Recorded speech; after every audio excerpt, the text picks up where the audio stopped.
Hello there and welcome to my channel. My name is Marta Crawford and I've been a professional artist for over 20 years. I have taught thousands of people through workshops and weekly classes. Today we are going to paint this beautiful eye.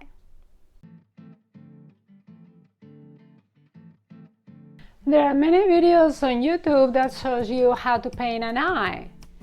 But most of them are generic. They just show you how to paint a generic eye, not a specific one.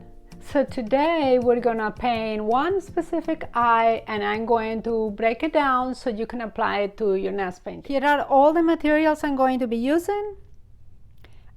We have the regular photo that we're gonna be painting and the posterized version where you can see all the shifts in temperature. Then I made a couple of holes to help me identify the values as I'm painting. And the paints I'm going to be using are going to be white, raw sienna, that's the only yellow I'm going to be using, burnt sienna.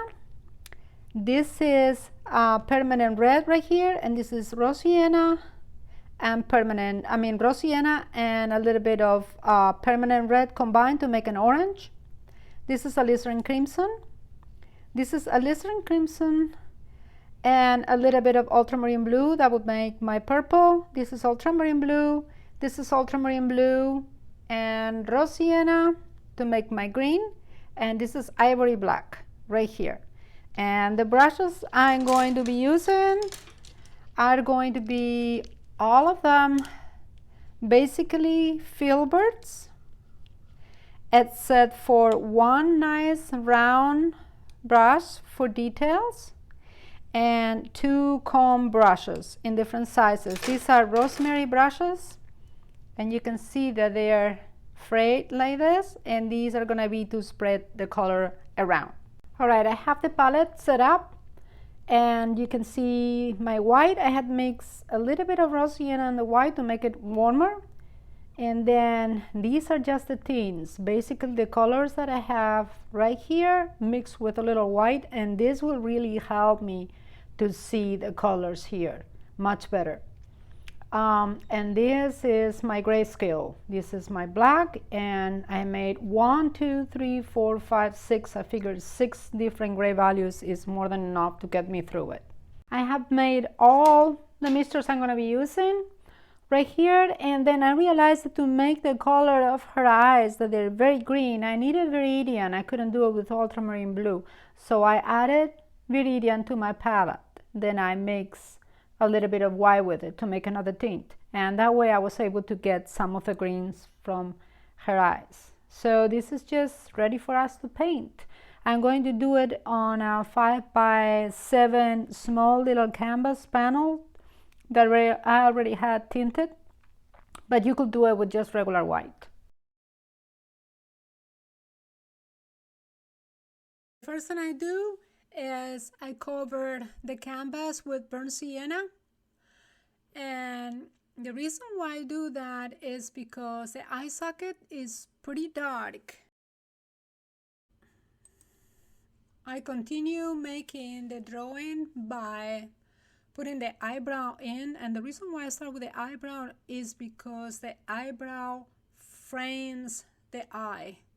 It really does. And if you notice, a lot of people that have no eyebrows or look at pictures on the internet where the eyebrows have been removed, it looks really weird, right? We can really make out the proportions of anything.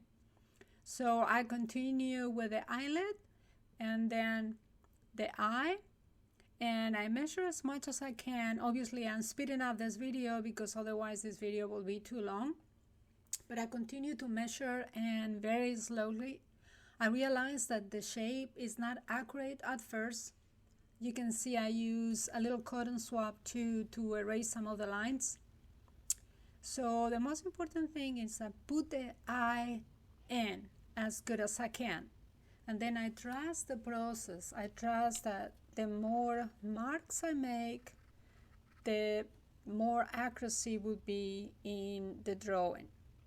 Now the way I'm going to paint this eye will be very different from the way I will paint it if it were a portrait, a completed portrait, because in a completed portrait you don't see details that much at all. You don't see the individual eyelashes that much. But this is up close, so I'm gonna have as much detail as I can so you can also see it. So don't get so caught up in the proportions that look exactly the same right now, because you will see that as the drawing and the painting unfolds, the marks will be more accurate.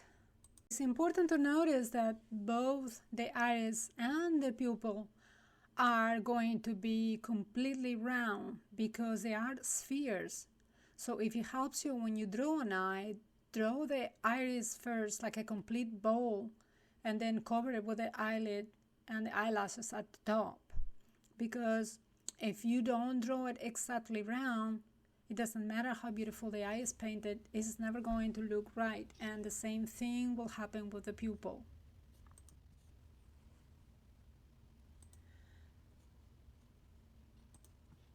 Most of the mixtures that I'm using are made with the burnt sienna and the rose sienna with certain degrees of the whites. And then I'm adding, as I'm putting the blue in there for the eye, then I'll be adding some more of the blue. And I'll be adding the reds like I am right now, because red is the complementary of green. There is a lot of green on the eyes, so naturally you'll see a lot of red, but also the inside of the eyes have a lot of blood vessels, so it's going to be pretty red. At the corners of the eyes, you're always going to find it very red and also very wet, so we'll have to be putting sun lights there. I'm placing a picture of one of my eyes there so you can see how inside there is a lot of blood veins. Now obviously when I was younger I didn't have that many, so younger people's eyes are far more clear, and as we get older then we get our eyes more red because of the capillaries of the eyes just began to frail. And that's why we get the bloodshot eyes. And when I'm working really hard and I'm straining my eyes a lot, by the end of a working day, my eyes are very red for that reason. So it's important to keep it in mind when painting an eye. Learning how to make an accurate drawing takes time and lots of practice. It's easy to label the skill as talent, but talent is just a starting point. It's important to hold yourself accountable, not accountable.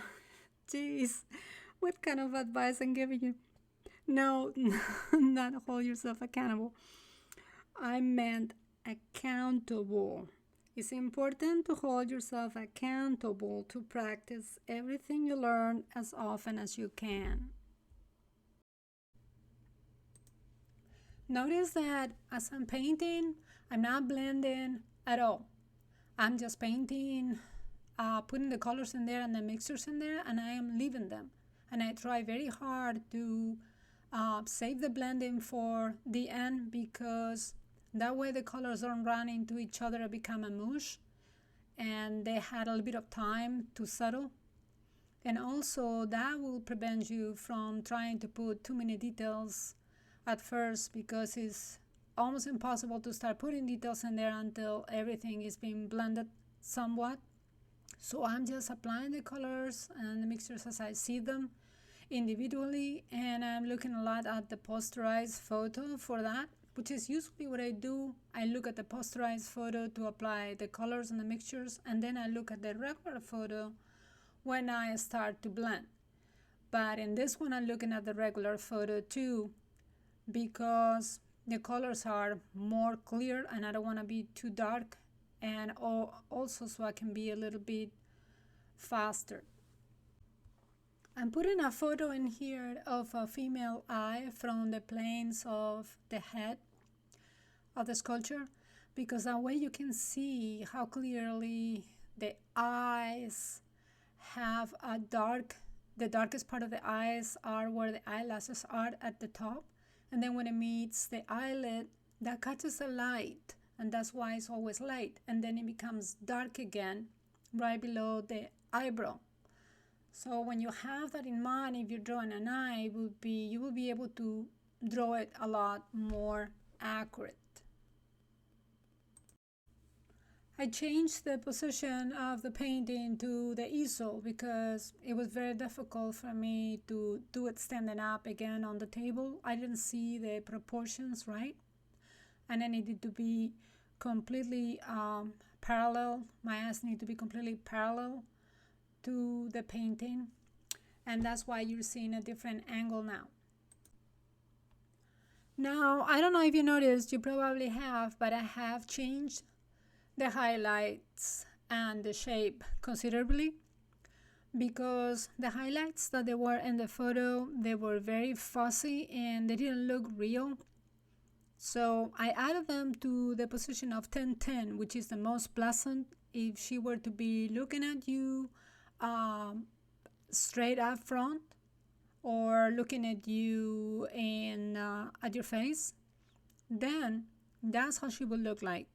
So that is something to keep in mind when you see an eye that you really, or a portrait that you really want to paint, but the highlights are not looking that great. Keep the 10-10 in mind, which means like the hands of a clock. One highlight is going to be very small, usually the one in the left, and the one in the right that catches the light, that will be the brightest and the biggest. I am adding the eyelashes now, and it's very difficult because the paint is very wet, so it's impossible for me to make them as fine as they should be. But for the purpose of this demonstration, that's going to have to do. The most important thing to notice is I'm not using straight ivory black for the eyelashes. I am using basically a mixture of ultramarine blue, burnt sienna, and I did add a little bit of ivory black, but not a lot. Most of the ivory black that was added was for the top part, because that's where the eyelashes are the darkest, since there is a strong shadow there. I'm placing a photo of the eyes of a sculpture, the sculpture of a woman, so you can see how dark it is at the top eyelashes, the top eyelid. When it meets the inside of the eye or the eyeball, you can see that that is the darkest part. So this is where you can go there and add more black, and you can afford to be the darkest and have that way you create more depth in your painting. I'm starting to blend now, and I'm using for that a rosemary flat comb brush, a small size, because the hairs are very, very, very fine, and they're able to move the paint on top without disturbing the paint at the bottom. Of course, you have to have an extremely light hand, but I'm able to do that by holding my hand with the other hand or with the cane to steady it. That way I don't put too much pressure and disturb the paint underneath. It's important to notice that I'm cleaning the brush. You won't see that, but I'm cleaning the brush after basically every stroke, or when I move it into a different location, because I am using the same brush. So you have to wipe it in between. If you don't, all the colors will become muddy. Now that eyebrow is a little too hard, and it will remain a little hard all the way until the end, because to blend it really nicely into the rest of the face will take too long, and it defeats the purpose because this is just an eye demonstration. This is not a complete portrait. I'm adding the lightest lights now, and I do it with a filbert, a very small filbert, but not too small. See it? No, actually that is a flat brush. And the reason why I try not to be too fine is because I don't want to get too tiny on it. I want to be a little bit bigger. I always have that little challenge that I place on myself to see how big can I get with the brush. How can I do with a with a brush. If I can go bigger, then I will go bigger. I do not like tiny brushes, I really don't. Now I'm working on the eyelashes a little bit more now, and as you can see, it's very difficult to do it on top of all the wet paint. But there's no time for me to let it dry. I'm adding a little bit more dark to the eyebrows because those are fairly dark, and I can see this is wearing makeup on it too, probably to have them fuller. And I'm using for that a fine brush, and I'm blending now the ends of the irises with the rest, the whites of the eye. I don't want that to be too hard because you have to remember that it's a bowl, it's a sphere, and it's curved, and anything that is curved is very organic. It will not have a sharp edge. The only things that have sharp edges are man-made. Think of a chair, a table, a building, the edge of a building. But everything in the body is organic, so I honestly cannot think of anything with a sharp edge. But of course I may be wrong, so if you think there's something there with a very sharp and flat edge, by all means let me know and correct me. I always love to learn something new. We're reaching the end, and of course this could be taken a lot further. Like I can obviously see some of the blue and the green in the top of the eyelashes, the reflection. I see a little bit more blues around and in the eyebrow definitely. But like I say, you can spend an inordinate amount of time on it, and we don't really have that much time. So the main thing is to give you a pretty good eye that resembles the model, but it's not going to be exact because of the limits that we have. So I hope you enjoy it. I'm adding the lights right now on the lacrimal because they are reflection of the top. You always hear as above, so below. So exactly. So there's always this light, dark pattern. So you have the dark of the eyebrow, lighter underneath, and dark on the eyelid, and then lighter underneath, and then dark on the top eyelashes, and then lighter underneath, and so forth. There is a beautiful dance that happens. I'm going to leave you with a beautiful poem by Pablo Neruda, one of my favorite writers of all times. Leaning into the afternoons, I cast my sad nets towards your oceanic eyes. There, in the highest blaze, my solitude lengthens and flames, his arms turning like a drowning man's. I send out red signals across your absent eyes that smell like the sea or the beach by a lighthouse. You keep only darkness, my distant female. From you, regard sometimes the cause of dread emerges. Leaning into the afternoons, I fling my sad nets to that sea that is thrashed by your oceanic eyes. The birds of night peck at the first stars that flash like my soul when I love you. The night gallops on its shadowed mare, shedding blue tassels over the land.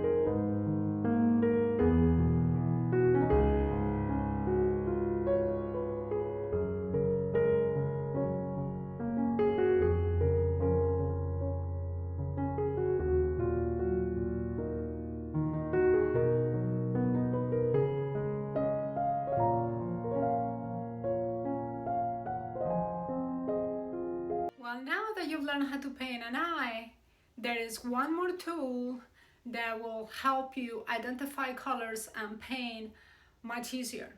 Not many artists know about this, and now you can take advantage of it. Click here to watch it now.